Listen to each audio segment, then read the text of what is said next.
Sejam muito bem-vindos a mais um Mergulho Profundo.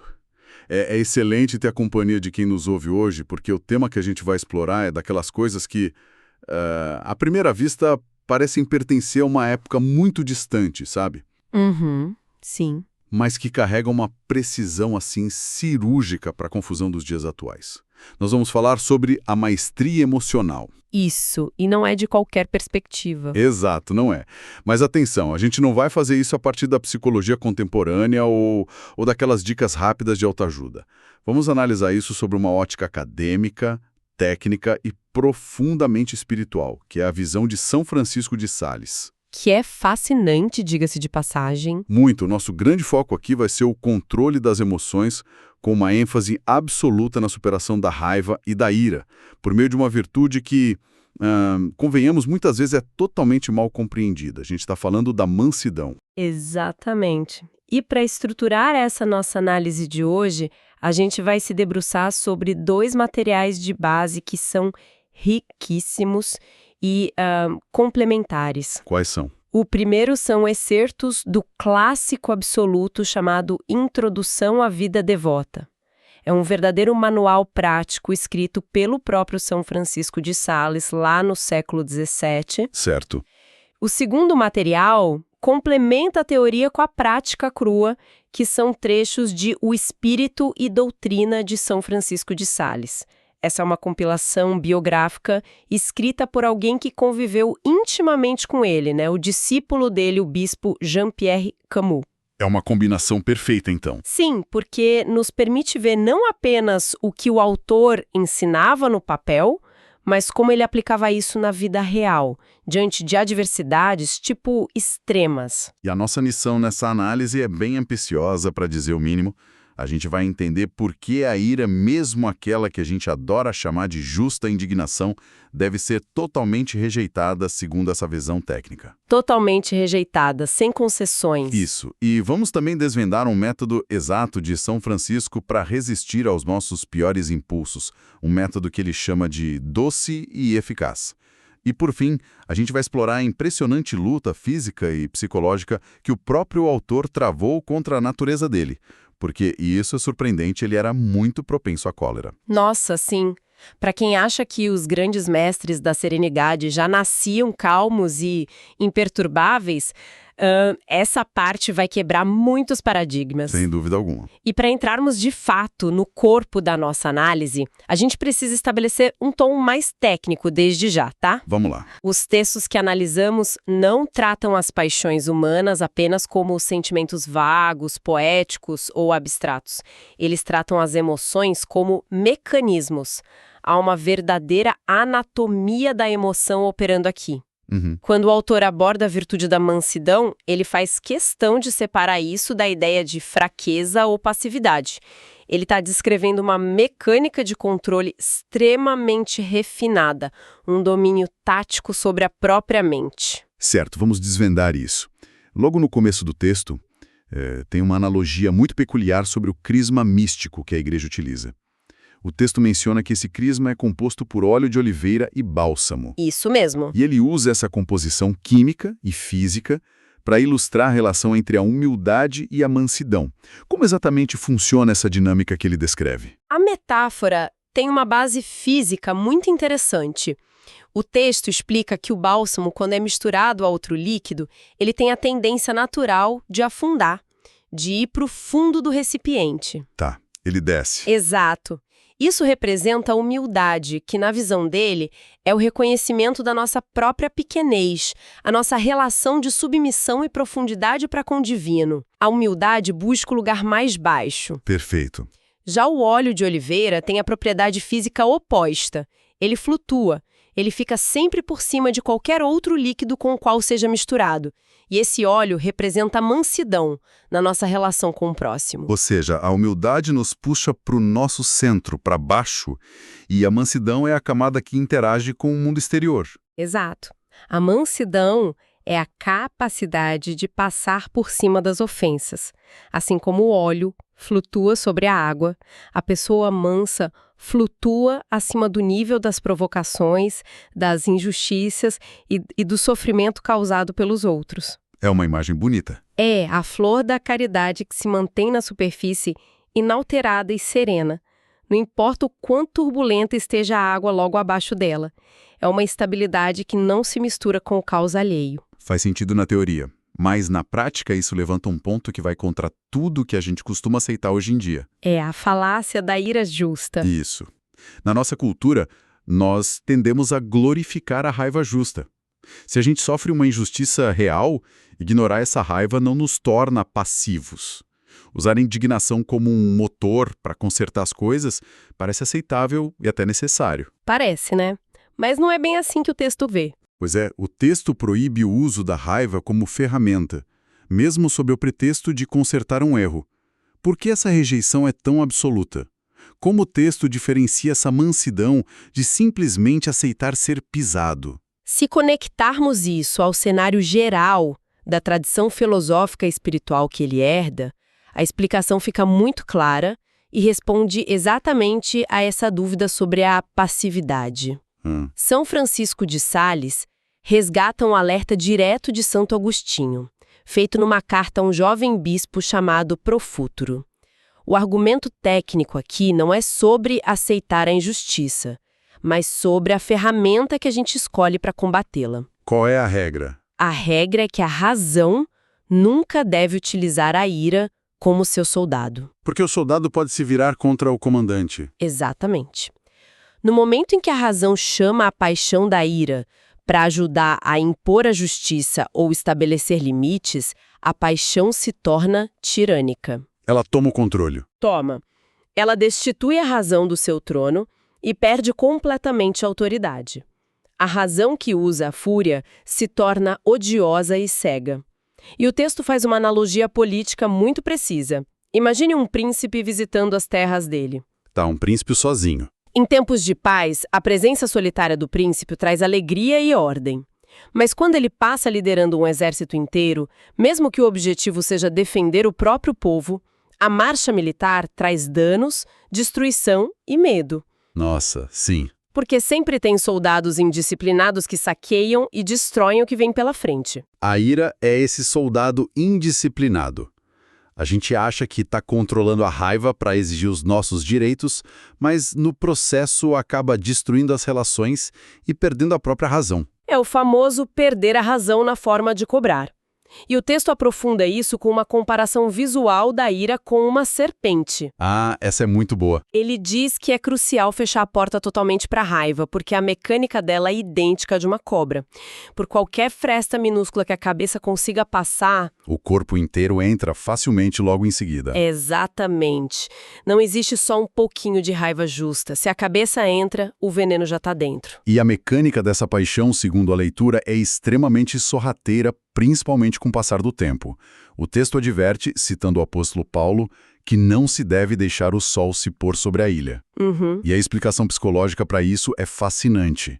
O que acontece durante a noite com aquela raiva que parecia tão pequena e justificada de dia? Durante a noite, no silêncio da nossa mente, aquele pequeno galho de irritação passa por um processo de fermentação. Fermentação, adorei a palavra. Trações do dia começa a fabricar cenários. Aquele aborrecimento miúdo se nutre de 1000 alegações falsas no nosso coração. A gente começa a ensaiar discursos, a imaginar o que a pessoa quis dizer nas entrelinhas, a criar justificativas para o nosso ressentimento. A gente fica brigando sozinho no banho, né? Literalmente isso. E pela manhã, o que era um simples desentendimento se converteu num ódio implacável, numa árvore com raízes profundas. E o texto traz uma ironia fina. Ele diz que ninguém jamais considerou a sua própria ira como injusta. Todo ser humano sempre acha que tem toda a razão do mundo quando está com raiva. Todos nós. Nossa, isso descreve perfeitamente o comportamento humano moderno. Quantas vezes a gente deita a cabeça no travesseiro, levemente chateado com um comentário, e passa a madrugada ruminando argumentos, para acordar com vontade de declarar uma guerra total. Quase sempre. Agora, se a regra de ouro é fechar a porta para a ira logo de cara, como fazer isso na prática? Porque reprimir uma emoção forte não é nada fácil. É aí que entra o método salesiano. E a metáfora que ele usa sobre os tribunais para explicar como lidar com o ataque inicial da raiva é brilhante. A metáfora do tribunal é essencial para entender a diferença entre controle real e repressão violenta. Explica pra gente. O texto diz que combater a ira com impetuosidade, ou seja, ficar com raiva da própria raiva e tentar esmagá-la à força, é como o oficial de justiça num tribunal lotado e barulhento. Tá. Para pedir silêncio à multidão, o oficial começa a berrar silêncio a plenos pulmões. O resultado? Ele acaba fazendo muito mais barulho e gerando mais caos do que a própria multidão que ele tentava controlar. É o erro mais comum na autorregulação emocional. Quando a gente sente uma onda de raiva e tenta contê-la, fechando os punhos, trincando os dentes e forçando uma barreira mental com tensão extrema, nós perturbamos o nosso próprio coração ainda mais. E como a fonte aponta, um coração perturbado não pode ser senhor de si mesmo. Qual é, então, a alternativa a esse oficial de justiça aos berros? A resposta prática que o método propõe é resistir de forma doce e eficaz. Doce e eficaz. Parece um paradoxo? Parece, mas é uma técnica de redirecionamento. É preciso concentrar as forças da alma com calma. A analogia bíblica usada no texto é a dos apóstolos no barco durante a tempestade. Quando o mar se revoltou, eles não ficaram gritando contra o vento, não tentaram socar as ondas. Eles foram até Jesus. Eles suavemente invocaram o auxílio divino, acordaram o mestre que dormia no barco. Traduzindo isso para a nossa mecânica interna, significa não fazer um esforço mental violento contra a emoção da raiva. É dar um passo atrás. Sim, dar um passo atrás da própria mente, observar a agitação sem se identificar com ela e invocar a tranquilidade de forma suave, mudando o foco da tempestade para a âncora. E aqui nós entramos num conceito que, honestamente, parece ter sido tirado de uma sessão de terapia cognitivo-comportamental da semana passada e não de um texto de séculos atrás. O conceito do orgulho. Sim. O autor alerta para o grande perigo de agastar-se por estar agastado. Em português claro, é ficar irritado consigo mesmo por ter sentido irritação, ou ficar triste por estar triste. É um ciclo vicioso terrível. O texto aponta que isso retroalimenta a emoção negativa e acaba levando ao orgulho. Como assim ao orgulho? Essa é, talvez, a intuição psicológica mais profunda de todo o material. O raciocínio é que quando nos revoltamos violentamente contra as nossas próprias falhas, quando nos xingamos por termos perdido a paciência, no fundo, o que está ferido é o nosso amor próprio. A nossa autoimagem. Nós ficamos indignados por não sermos os seres perfeitos e imaculados que imaginávamos ser. A frustração não é pela falta de virtude, mas pela queda da nossa autoimagem idealizada. É puro orgulho mascarado de autocrítica. É um tapa na cara daquela nossa tendência ao perfeccionismo extremo, onde achamos que a autoflagelação é sinal de compromisso. E a solução que ele apresenta para quebrar esse ciclo é o que ele chama de mansidão para consigo mesmo. Exatamente. O texto argumenta que a alma deve ser repreendida pelo seu erro, sim. Não estamos falando de complacência ou de passar a mão na própria cabeça e ignorar as falhas. Lógico. Mas essa repreensão deve ser feita com a mesma compaixão e racionalidade que um pai amoroso e sábio tem por um filho pequeno que tropeça e cai. Um bom pai não espanca o filho que tropeçou. Ele o levanta, limpa o joelho e ensina a olhar para o chão.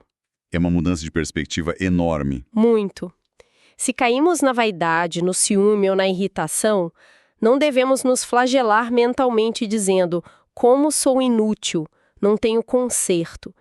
Em vez disso, o método orienta a dizer de forma racional e terna: pois bem, nosso pobre coração caiu de novo. Vamos nos levantar, pedir perdão e tentar outra vez com mais atenção. E para ilustrar a diferença entre a correção verdadeira e a falsa, ele traz uma analogia médica que explica muito sobre as práticas daquela época. Ele fala sobre curar uma brotoeja, aquelas erupções na pele. Isso. O texto diz que não adianta apenas tomar um banho externo rigoroso, e ele compara isso a certas práticas de mortificação corporal. É bom a gente explicar o que é isso, porque o termo soa bem pesado hoje em dia. Com certeza.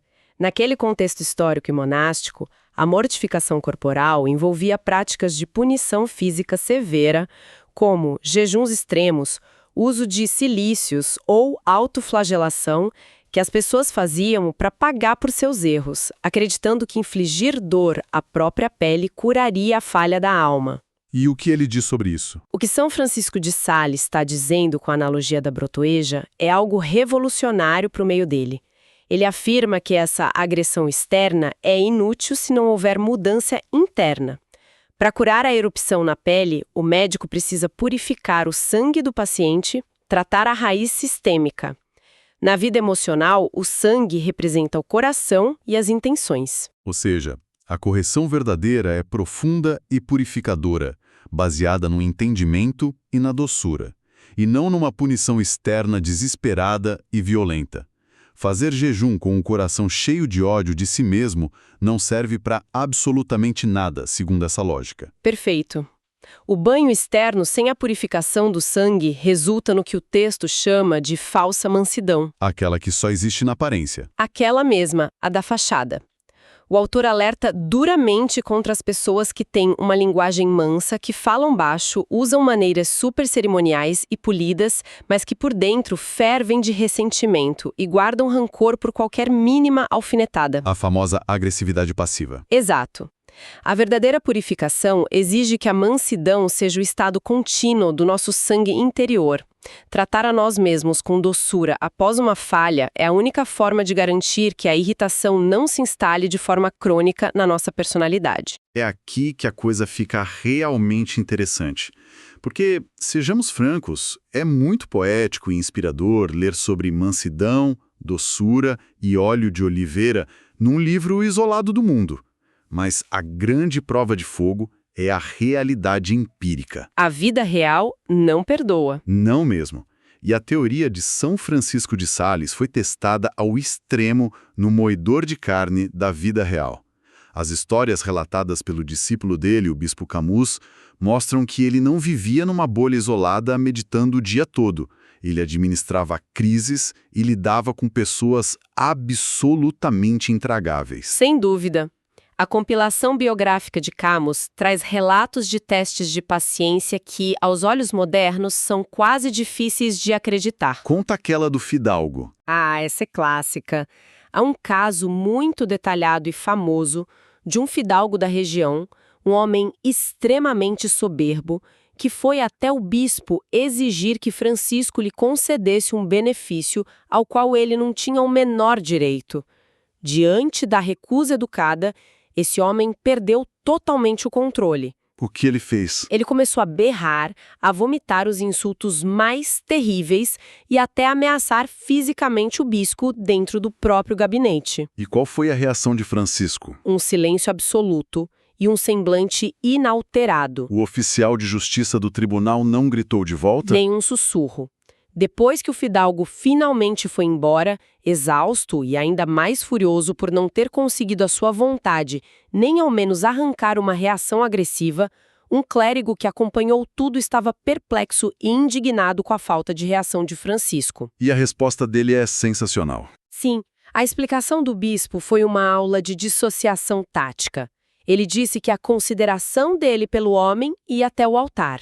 O que significa? Significa que ele respeitava os limites da lei divina e da própria consciência, mas não cederia ao erro. E o mais impressionante, ele afirmou que durante os insultos, ele não via o homem em si falando, ele via apenas a paixão cega da cólera tomando conta daquele corpo e agindo por ele. É uma capacidade de dissociação mental assombrosa. Ele conseguiu separar a identidade do ser humano do sentimento tóxico que o dominava naquele momento.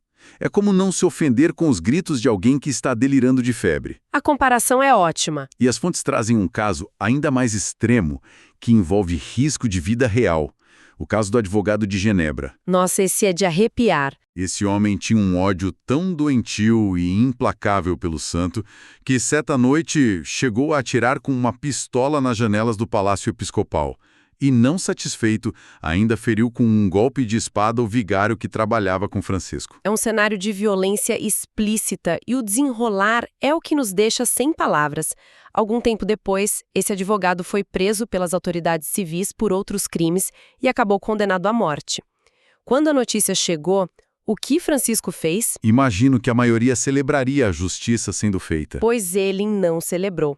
Ele foi pessoalmente até a prisão, moveu montanhas para implorar pela vida daquele homem e, de fato, conseguiu o perdão legal para ele. Caramba! E não parou aí. Francisco entrou na cela e se ajoelhou diante do homem que havia atirado na sua casa, pedindo perdão por qualquer ofensa involuntária que pudesse ter cometido para gerar tamanho ódio no coração do advogado. Isso transcende completamente o que nós consideramos civilidade ou boa educação. É uma postura quase chocante. E o que torna tudo isso 1000 vezes mais profundo é conhecermos a natureza humana do próprio santo. Os registros históricos deixam claríssimo que Francisco não era um homem naturalmente plácido, letárgico, com sangue de barata. Ele não tinha uma daquelas personalidades que simplesmente não se importam com nada. Muito pelo contrário. Muito pelo contrário. Ele próprio admitia aos seus confidentes que as suas duas paixões dominantes, o ímpeto natural da biologia dele, eram o amor e a ira. A ira? O mestre da mansidão tinha problemas com a ira? Sim, ele possuía o que os textos antigos chamam de paixão irascível muito forte, que é aquele instinto natural e biológico de ataque, defesa e indignação fulminante diante de obstáculos. Ele tinha um temperamento quente. Então aquilo tudo não era apatia. De jeito nenhum. Portanto, todo aquele silêncio diante do fidalgo que o insultava, aquela atitude quase humilhante perante o advogado assassino na prisão, não foram as reações passivas de quem é apático. Foram vitórias ativas sobre uma tempestade interna violentíssima. A biografia relata que ele falava sobre exercer uma violência heróica contra si mesmo. Tem um trecho em que ele confidencia que, em certos momentos de fúria, durante provocações, ele precisava literalmente tomar o seu próprio coração com ambas as mãos para não atirá-lo contra a pessoa que o estava ofendendo. Ele sentia a explosão vindo. E ele segurava isso na força da vontade. Sim, ele temia que, se abrisse a boca num momento de descontrole, derramaria em apenas 15 minutos todo o orvalho da mansidão que ele levou 20 anos inteiros cultivando, gota a gota, na sua alma. A regra magna que guiava essa força colossal era tudo por amor, nada por força. Não forçar a vontade alheia, mas conquistar o próprio ímpeto. E nós chegamos a um ponto crucial aqui. Essa retenção consciente da ira, essa repressão profunda de um instinto natural para dar lugar a uma resposta racional e mansa, não ocorreu sem consequências para a biologia dele. Ah, o dado médico? Isso. A biografia de Camus traz um dado médico que é o grande clímax dessa investigação. Após a morte de Francesco, aos 55 anos, os médicos realizaram o que equivaleria a uma autópsia na época para embalsamá-lo. Durante o procedimento, ao examinarem os órgãos internos, encontraram pequenas pedrinhas como cascalho, alojadas na vesícula biliar dele, misturadas ao fel. E qual foi a interpretação médica e histórica para isso na época? Os médicos que o examinaram, totalmente cientes da vida pública dele, da fama de doçura inabalável e do temperamento quente que ele confessava ter, não hesitaram na conclusão. Eles ligaram as coisas. Sim, eles atribuíram a formação física dessas pedras à santa violência e ao esforço hercúleo que ele exerceu contra o próprio corpo. Foram décadas engolindo a seco a própria cólera, travando os músculos e a mente para não revidar, para que apenas a mansidão transparecesse. O controle emocional absoluto, essa resistência contínua contra a indignação, deixou marcas anatômicas literais, palpáveis. Incrível. Então, o que tudo isso significa? Nós passamos esse tempo navegando por tratados de séculos atrás, metáforas de crisma e histórias de palácios episcopais. Mas, no fundo, o que nós fizemos foi dissecar a própria natureza do autocontrole. Exatamente. A lição que salta aos olhos em todas essas fontes é que a verdadeira mansidão está anos-luz de ser sinônimo de fraqueza, covardia ou de ter sangue de barata. É, na verdade, um ato de extrema e brutal força interior. É um controle tático tão absurdo das próprias paixões que a doçura acaba se tornando a arma mais contundente e desarmante possível contra a hostilidade. É quebrar a roda, né? Perfeito. Quando alguém grita, e nós não revidamos com o oficial de justiça interno gritando ainda mais alto, a gente quebra a engrenagem da ira. O oponente fica lutando sozinho contra o vento. E se conectarmos isso ao momento em que a gente vive hoje, a aplicação é urgente e imediata.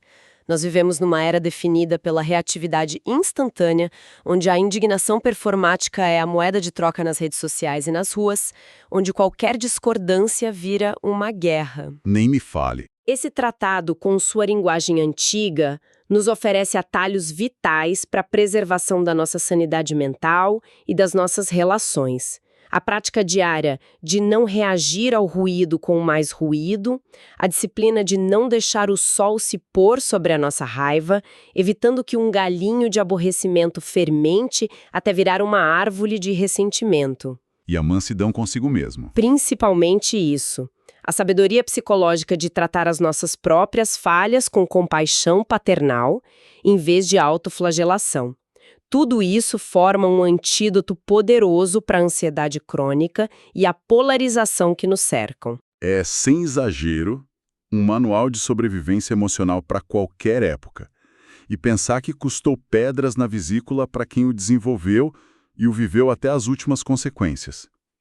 Chegar ao nível de enxergar apenas a paixão da cólera, falando na pessoa que nos agride, conseguindo separar a ofensa do ofensor para preservar nossa própria paz inalterada, é o ápice do que hoje nós chamamos de inteligência emocional. E com uma base muito mais sólida. Sim, porque tudo isso é fundado não em técnicas rápidas de corporativismo, mas numa busca espiritual incessante, num trabalho de formiga para cultivar a mansidão. Isso levanta uma questão importante. Algo para quem nos acompanha ponderar bastante depois que terminarmos essa análise de hoje. Se a retenção constante da ira e o domínio férreo das emoções chegaram a deixar marcas físicas literais num ser humano, solidificando pedras no fel de São Francisco de Sales devido ao esforço interno, qual é a verdadeira extensão do impacto das nossas emoções no nosso organismo? Fica a pergunta. Nós já sabemos pela medicina atual que o estresse adoece o corpo de várias formas. Mas a provocação aqui é mais profunda. Até que ponto as nossas convicções filosóficas e espirituais, a forma exata como nós escolhemos processar e reter cada emoção no dia a dia, não estão, neste mesmíssimo instante, reescrevendo e alterando a própria biologia celular dos nossos órgãos. A anatomia da vontade humana e as marcas que ela deixa na carne continuam sendo um mistério vasto e fascinante. Fica a reflexão para todos nós.